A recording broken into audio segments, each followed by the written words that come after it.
Assalamualaikum warahmatullahi wabarakatuh. Bismillah, walhamdulillah, wala ilaha illallah, Allahu akbar. La hawla wala quwata illa billahil aliyyil azim. Asyhadu an la ilaha illallah wahdahu rabbil la syarika lah, wa asyhadu anna Muhammadan abduhu wa rasuluhu alladzi la nabiyya ba'da, amma ba'du. Ma'asyiral muslimin, jamaah yang dimuliakan Allah Subhanahu wa taala. Alhamdulillah di pagi hari ini kita bisa berjumpa walaupun lewat media YouTube Humairah Channel. Dan pagi ini saya ingin menjelaskan tentang keutamaan umrah. Sebenarnya nasihat ini untuk jamaah khusus yang insya Allah akan berangkat umrah di tanggal 19 bulan ini. Karena sendiri saya banyak kesibukan. Sehingga untuk manasik umrah kemarin saya kira kurang cukup sehingga kita bantu dengan media YouTube. Jadi kajian ini sebenarnya dikhususkan kepada jamaah yang akan berangkat. Tapi secara umum ini bisa diambil pelajaran bagi siapapun yang mendengarkan pengajian ini di manapun Anda berada. Dan kita akan jelaskan di sini tentang keutamaan umrah, kemudian sejarah umrah, termasuk juga sifat-sifat umrah dan apa yang akan kita akan dapati setelah kepulangan dari umrah. Ini yang mungkin kita akan bahas walaupun tidak secara lengkap, kita berusaha menyingkat, dan kalaupun tidak bisa diselesaikan dalam satu pertemuan, maka insya Allah kita akan buat beberapa video, mudah-mudahan bermanfaat untuk kita semuanya. Ma'asyiral muslimin yang dimuliakan Allah Subhanahu wa taala, umrah sendiri artinya ziarah. Adapun secara istilah artinya ziarah ke Masjidil Haram. Tentu dalam rangka melakukan ibadah secara khusus yang diniatkan karena Allah Subhanahu wa taala. Dan tentu menziarahi kota Mekah berbeda dengan menziarahi kota-kota yang lainnya. Karena bagaimanapun Mekah sendiri adalah tempat yang paling suci yang Allah letakkan di bumi.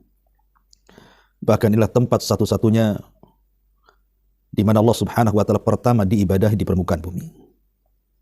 Dan tempat ini pula lahir Nabi kita Muhammad sallallahu alaihi wasallam, dan tempat ini pula turunnya wahyu Al-Qur'anul Karim pertama kali kepada Nabi sallallahu alaihi wasallam untuk disebarkan di tengah-tengah umatnya.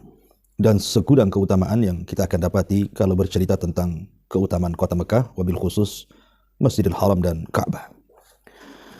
Ma'asyiral muslimin yang dimuliakan Allah Subhanahu wa taala, kita tahu bahwa ada sebuah hadis dari Nabi sallallahu alaihi wasallam di mana Nabi sallallahu alaihi wasallam mengatakan al-umratu ila al-umrati kaffaratun lima bainahuma wal hajjul mabrur laisa lahul jazaa ila al-jannah.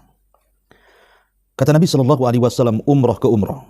Artinya kalau tahun kemarin kita sudah umrah, kemudian tahun ini kita umrah lagi, maka dari umrah ke umrah itu kata Nabi sallallahu alaihi wasallam kafarah, sebagai penebus dosa. Tentu yang dimaksud di sini adalah dosa-dosa kecil. Sebab dosa-dosa besar tidak bisa digugurkan dengan umrah, dengan salat, dengan wudu.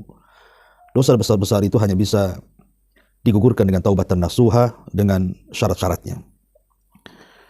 Tetapi dengan keutamaan ini saja, bahwa dengan umrah kita digugurkan dosa-dosa kecil kita, karena setiap hari kita ini melakukan dosa, baik dosa besar ataupun dosa kecil. Dan dosa kecil pun jangan dianggap remeh, karena bagaimanapun la saghirata ma'al istimrar, kata para ulama. Tidak ada dosa kecil, kalau dilakukan terus-terusan maka dosa itu akan menjadi besar. Artinya dengan melaksanakan umrah, maka Allah Subhanahu wa taala akan menggugurkan dosa-dosa kecil kita. Dan kalau seandainya Allah sudah gugurkan dosa-dosa kecil kita, akan mudah untuk menggugurkan dosa-dosa besar kita. Dan itu salah satu keutamaan umrah. Kemudian juga di antara keutamaan umrah, Nabi sallallahu alaihi wasallam mengatakan bahwa siapapun yang datang berziarah dari negeri manapun ke negeri Mekah, maka mereka adalah tamu-tamu Allah. Dan Allah Subhanahu wa taala akan memuliakan tamunya. Dengan cara apa? Nabi sallallahu alaihi wasallam bersabda dalam sebuah hadis yang dikeluarkan Imam Ibnu Majah, dan hadis ini juga dihasankan oleh Syekh Albani rahimahullahu taala. Kata Nabi sallallahu alaihi wasallam, al-ghazi fi sabilillah wal haj wal mu'tamir wafdullahi azza wa jal da'ahum fa ajabuh wa sa'aluhu fa'atahum.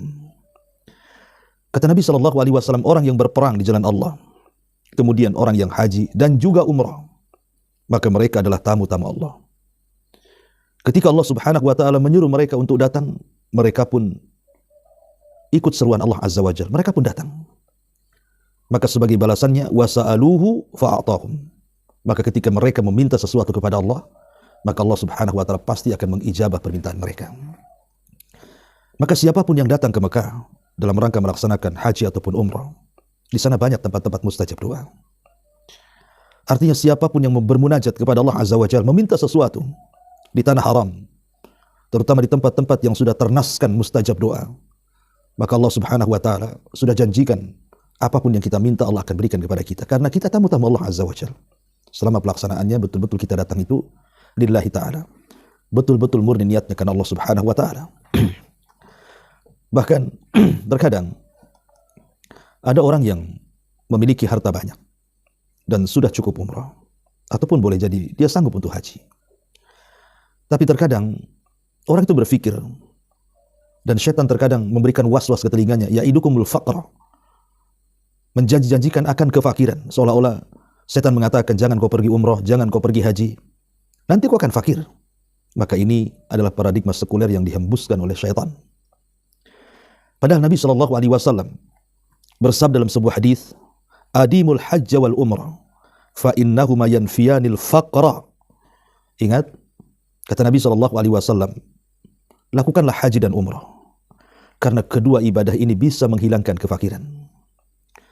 Artinya, jangan khawatir uang yang sudah kita keluarkan untuk melaksanakan umrah, yang boleh jadi semakin tahun semakin mahal, apalagi haji.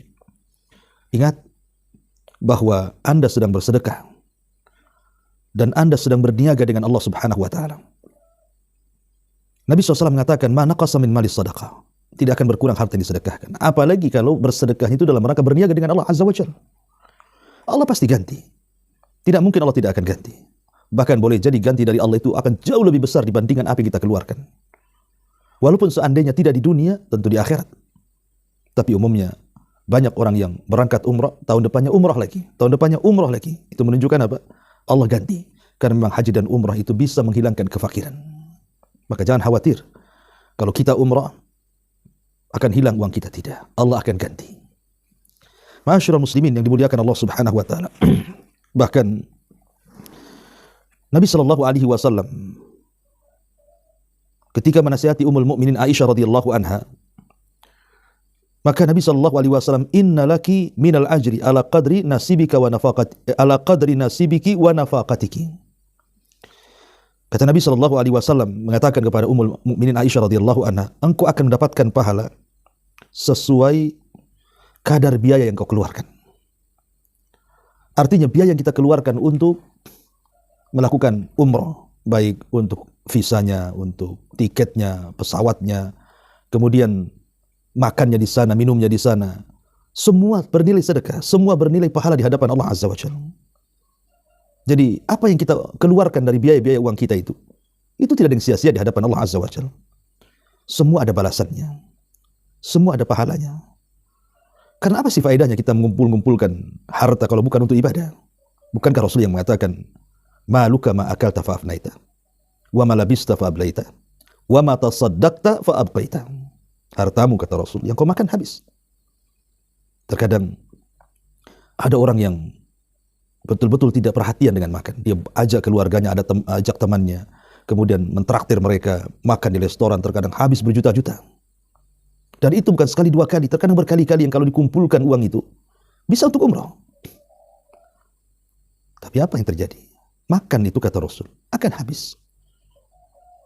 Wa ma labista fa ablaita, dan apa yang kau pakai akan usang. Terkadang banyak orang yang membeli pakaian itu harganya juga berjuta-juta juga, bukan satu pakaian, berpakaian-pakaian. Yang kalau dikumpulkan uang untuk beli pakaian itu boleh jadi cukup untuk umrah. Padahal pakaian itu, kata Nabi SAW, wa ma labista, dan apa yang kau pakai, kata Nabi SAW, maka itu semua akan usang. Tapi apa kata Rasul? Wa ma tasaddaqta fa abqaita, tapi apa yang kau sedekahkan itulah yang akan kekal. Jadi apa yang kita sudah sedekahkan untuk umrah, uang kita habis untuk beli tiket, untuk beli visa, untuk makan, minum di sana, dan menghidupi kita sendiri di sana dalam rangka beribadah kepada Allah Subhanahu wa taala, itu tidak akan hilang. Semua ada gantinya, semua ada pahalanya. Masyaallah muslimin yang dimuliakan Allah Subhanahu wa taala. Bahkan karena umrah ini bagian daripada syiar-syiar, di sana ada tawaf, di sana ada sa'i. Apa kata Nabi Allah Subhanahu wa taala berfirman, "Innas safa wal marwata min sya'airillah." Sesungguhnya Safa dan Marwah itu termasuk syiar-syiar Allah. Jadi kalau kita melaksanakan umrah kemudian kita melakukan sa'i dari Safa ke Marwah, hakikatnya kita sedang mensyiarkan syiar Allah. Dan Allah Subhanahu wa taala mengatakan, "Wa man yu'azzim sya'airallah fa innaha min taqwal qulub." Siapapun yang membesarkan, mengagungkan syiar-syiar Allah, maka itu bagian daripada ketakwaan kepada Allah Subhanahu wa taala. Subhanallah. Jadi umrah itu adalah juga perwujudan ketakwaan kita kepada Allah. Perwujudan rasa syukur kita kepada Allah. Allah sudah berikan rezeki kepada kita. Maka jangan bakhil untuk umrah. Masyaallah muslimin yang dimuliakan Allah Subhanahu wa taala. Bahkan Nabi sallallahu alaihi wasallam ketika menjelaskan tentang keutamaan tawaf. Apa kata Nabi sallallahu alaihi wasallam? Kata Nabi sallallahu alaihi wasallam, "Man tafa bil baiti lam yarfa qadaman wa lam yada ukhra illa kataballahu lahu hasanah wa hutta anhu biha khati'ah wa rufi'a lahu biha darajah." Siapa yang tawaf di Baitullah Al-Haram, belum lagi dia mengangkat kakinya, baik kanan ataupun kiri, kecuali Allah sudah catat baginya satu kebaikan, Allah sudah catat, Allah sudah hapus baginya satu kesalahan, dan Allah sudah catat Allah akan angkat satu derajat. Belum lagi dilangkahkan kakinya. Bagaimana kalau sudah dilangkahkan, setiap langkahnya itu kebaikan, menghapuskan kesalahan, mengangkat derajat. Siapa yang bisa menghitung langkah orang tawaf? Sementara tawaf sendiri adalah 7 putaran. Berapa banyak pahala yang kita akan dapat saat tawaf itu. Belum lagi umrah ini identik semua dilakukan di dalam masjid. Dalam Masjidil Haram. Dan kita tahu hadis Nabi sallallahu alaihi wasallam, "Salatu fi masjidi afdal min alfi salatin fi masiwa illa al-Masjid al-Haram," kata Rasul. Salat di masjidku ini itu lebih afdal, lebih baik dibandingkan 1000 kali salat dibandingkan di masjid-masjid yang lainnya, kecuali Masjidil Haram. Kenapa? Karena Masjidil Haram itu kata Rasul, "Wa salat fil Masjidil Haram afdal min mi'ati alfi salat fi masiwa." Dan orang yang salat di Masjidil Haram, maka dia akan mendapatkan 100.000 kali salat apabila dilakukan di masjid-masjid yang lainnya. Dan dalam umrah itu ada syariat salat. Salat sunnah tawaf. Apabila kita selesai tawaf, kita salat sunnah di belakang makam Ibrahim. Ya. Coba 2 rakaat salat sunnah tawaf itu. Walaupun hanya 2 rakaat saja, tapi seolah-olah kita salat 100.000 kali salat di masjid-masjid yang lainnya. Itu baru salat sunnah tawafnya. Belum lagi salat 5 waktunya. Belum lagi salat-salat rawatib, salat-salat nafilahnya. Salat duhanya, salat malamnya, salat witirnya, salat 2 rakaat fajarnya, yang kata Rasulullah 2 rakaat fajar lebih baik daripada dunia dan isinya. Itu satu kali salat 2 rakaat tuh. Macam mana kalau bandingannya sama dengan 100.000 kali salat fajar? Maksudnya salat sunnah fajar. Berapa keutamaan yang kita akan dapat? Masyaallah muslimin yang dimuliakan Allah Subhanahu wa taala. Intinya banyak sekali keutamaan umrah yang kita akan dapat. Semoga Allah Subhanahu wa taala memudahkan urusan-urusan kaum muslimin. Bagi Anda yang belum berangkat umrah, saya doakan semoga Allah mudahkan ekonominya, dan dari sekarang ada niat untuk umrah. Insyaallah. Kalau kita sudah ada niat, kemudian berusaha nabung walaupun sedikit-sedikit, intang surullaha yang surkum. Kalau kita niatkan dalam rangka menolong agama Allah, Allah akan tolong kita. Masyaallah muslimin yang dimuliakan Allah Azza wa Jalla, ini keutamaan umrah secara singkat ya. Banyak lagi keutamaan umrah ini sebenarnya. Kemudian pembahasan yang kedua, sejarah umrah. Kita tahu bahwa Nabi Allah Ibrahim alaihi salatu wassalam, dialah yang meninggikan Ka'bah. Wa idh yarfa'u Ibrahim al-qawaida minal bait wa Ismail. Dan ingatlah ketika Ibrahim meninggikan bangunan Ka'bah dan juga putranya Ismail. Artinya kalau kita melihat sejarah berdasarkan nas Al-Quran, yang membangun Ka'bah itu adalah Nabi Allah Ibrahim, tapi bukan dari pondasinya. Pondasinya sudah ada, dia hanya menaikkan saja. Terjadi silang pendapat. Lalu siapa yang pertama kali membangun Ka'bah ini? Ada yang mengatakan malaikat. Dan ketika itu Ka'bah hanya ada sekitar tingginya hanya ada shibran, ya hanya 1 jengkal lebih gitu saja kan. Di zaman Nabi Adam, begitulah kata ahli sejarah konon. Ada yang mengatakan bahwa yang pertama kali membangun adalah Adam alaihissalam. Ada yang mengatakan malaikat, ada yang mengatakan Adam, wallahu alam. Tapi yang jelas bahwa Ka'bah sudah ada dan Allah Subhanahu wa taala sudah takdirkan. Baik malaikat ataupun Nabi Adam, dua-duanya adalah para pendahulu manusia. Artinya sudah ada sejak diciptakan langit dan bumi. Allah sudah letakkan Ka'bah di situ. Untuk apa? Ya tadi untuk manusia beribadah di situ. Salah satunya untuk umrah. Lah ketika Nabi Allah Ibrahim alaihi salatu wassalam kemudian mendirikan Ka'bah, meninggikan Ka'bah, maka dia sudah mempersiapkan kepada kita bahwa tempat itu maksudnya Ka'bah al-Musyarrafah atau Masjidil Haram. Dia sudah mempersiapkan untuk kita yang ingin berangkat ke sana dalam rangka tawaf, lit-taifina, atau dalam rangka beriktikaf wal akifina, atau dalam rangka melakukan salat wal ruk'is sujud. Artinya bahwa Nabi Allah Ibrahim sudah mempersiapkan segalanya untuk kita beribadah kepada Allah Subhanahu wa taala. Dan umrah itu bagian daripada ayat ini, lit-taifin wal akifin wal ruk'is sujud. Untuk orang yang tawaf, untuk orang yang i'tikaf, untuk orang yang ruku dan sujud, untuk orang salat. Adapun di zaman Nabi sallallahu alaihi wasallam, yang pertama umrah adalah seorang sahabat yang bernama Thumamah ibn Asal. Thumamah ibn Asal ini seorang sahabat Nabi sallallahu alaihi wasallam. Dia salah satu pemimpin dari Bani Hanifah dan salah satu pemimpin juga dari Bani Bakar ibn Wa'il. Jadi satu hari dia ketika di zaman jahiliyah, belum juga masuk Islam, dia hendak umrah, tentu ala jahiliyah. Tapi tiba-tiba kemudian dengan takdir Allah Azza wa Jal, Thumamah bin Asal ini berjumpa dengan Nabi sallallahu alaihi wasallam dan singkat cerita dia masuk Islam. Akhirnya oleh Nabi sallallahu alaihi wasallam diajarkan cara umrah yang benar. Maka Thumamah bin Asal pun akhirnya kemudian umrah berdasarkan ajaran Nabi sallallahu alaihi wasallam, artinya sesuai dengan ajaran Islam setelah dia masuk Islam. Tapi sayang ketika umrah dihadang oleh para pembesar Quraisy, orang-orang kafir Quraisy. Kemudian hampir dibunuh. Tetapi ada satu hal yang menjadikan mereka tidak membunuh Thumamah ibn Asal ini, yaitu ketika Bani Hanifah itu adalah pemasok bahan pokok makanan kepada orang-orang Quraisy. Kalau seandainya Thumamah bin Asal dibunuh, maka mereka akan kelaparan. Makanya kemudian akhirnya Thumamah bin Asal pun dibebaskan.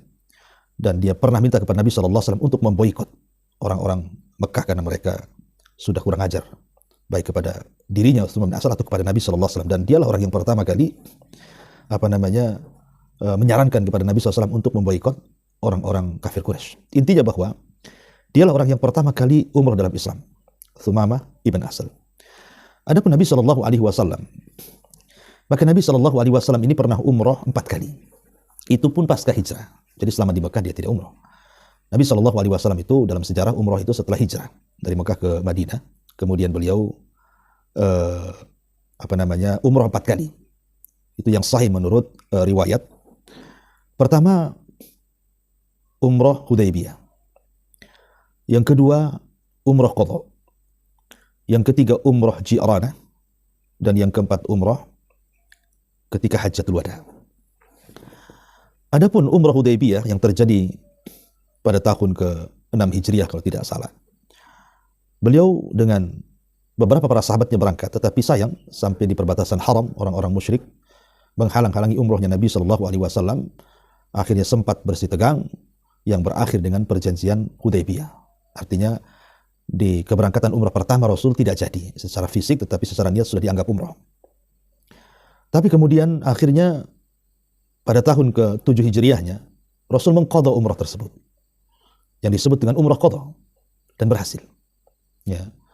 Kemudian setelah itu tahun ke-8 Hijriahnya, setelah dari Hunain, maka Nabi SAW umrah lagi yang disebut dengan umrah Ji'ranah. Dan 3 umrah ini semua dilakukan di bulan Dzulqa'dah. Kemudian yang terakhir baru umrah yang disebut dengan umrah yang disertakan dengan Hajjatul Wada. Ini yang dilakukan Nabi SAW. Jadi Nabi itu umrah 4 kali. Satu disebut umrah Hudaybiyah pada tahun 6 Hijriah. Kemudian yang kedua umrah Qadha pada tahun ke-7 Hijriah. Dan yang ketiga umrah Ji'ranah pada tahun ke-8 Hijriahnya. Kemudian juga umrah yang disertakan dengan Hajjatul Wada, dan itu berdasarkan hadis dari Anas bin Malik radhiyallahu an, di mana beliau mengatakan anna Nabi sallallahu alaihi wasallam i'tamara 4 umrah fi Dzulqa'dah. Nabi sallallahu alaihi wasallam pernah melakukan 4 kali umrah dan semua di bulan Dzulqa'dah. Kemudian Anas bin Malik menyebutkan umrah Hudaybiyah, kemudian yang kedua umrah qadha, kemudian umrah ji'ranah, dan umrah yang disertakan dengan hajjatil wada. Masyaallah muslimin yang dimuliakan Allah Azza wa Jalla, itu sekilas tentang sejarah umrah. Dan kita tahu bahwa tentu dengan mengenal sejarah seperti ini biar kita paham bahwa umrah sendiri bagian daripada sejarah. Contoh umpamanya kenapa ketika saat tawaf kita menyelendangkan kain ihram menampakkan bahu sebelah kanan dan menutup bahu sebelah kiri. Itu dilakukan Nabi SAW saat umrah qadha. Jadi Nabi SAW itu melakukan seperti itu untuk menunjukkan kekuatan. Karena ketika itu kita tahu bahwa sebelum Madinah menjadi Madinah yang disebut dengan Yathrib, jadi terkenal Yathrib itu memang banyak wabah. Makanya ada istilah Huma Yathrib. Termasuk ayahanda Rasul juga meninggal karena wabah yang disebut dengan Huma Yathrib, Abdullah. Jadi orang-orang kafir Quraisy itu menyangka bahwa orang-orang yang hijrah ke Madinah itu mereka sudah lemah, boleh jadi sudah terkena wabah Madinah, wabah Yathrib. Tapi mereka salah. Justru para sahabat lebih kuat, lebih kekar, lebih punya kekuatan lagi fisik dan badan mereka. Dan itu ditunjukkan Nabi SAW dengan menampakkan tenaga di sebelah kanan. Jadi makanya diselendangkan di sini.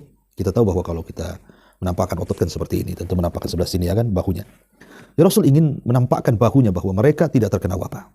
Mereka adalah kuat, strong, ya. Dan mereka melakukan lari-lari kecil selama 3 putaran pertama. Jadi lari-lari kecil menampakkan bahu ini ada sejarahnya.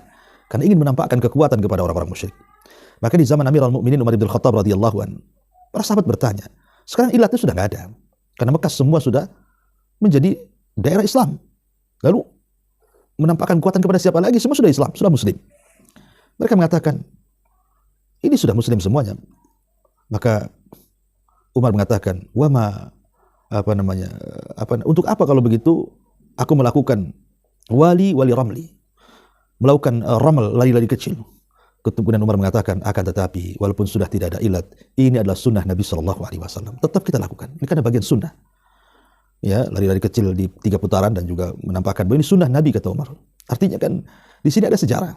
Jadi umrah sendiri adalah bagian daripada sejarah. Makanya juga kita harus mengenal sedikit banyak tentang sejarah, dan itu penting sekali juga untuk supaya lebih memantapkan ibadah kita kepada Allah Subhanahu wa taala. Wallahu a'lam bishawab. Ini yang bisa saya sampaikan dulu tentang keutamaan umrah dan sejarahnya. Insyaallah nanti pertemuan berikutnya kita akan menjelaskan tentang sifat-sifat atau tata cara umrah secara singkat dan mudah. Mudah-mudahan Allah memberikan taufik kepada kita, dan saya doakan semuanya para jamaah sekalian untuk Allah mudahkan berangkat ke negeri Mekah dan kita bisa beribadah di sana. Dan umrah sendiri adalah kewajiban seorang muslim, dan itu pendapat yang rajih wallahu a'lam, bahwa hukum umrah pertama kali bagi seseorang sama dengan hukum haji, wajib.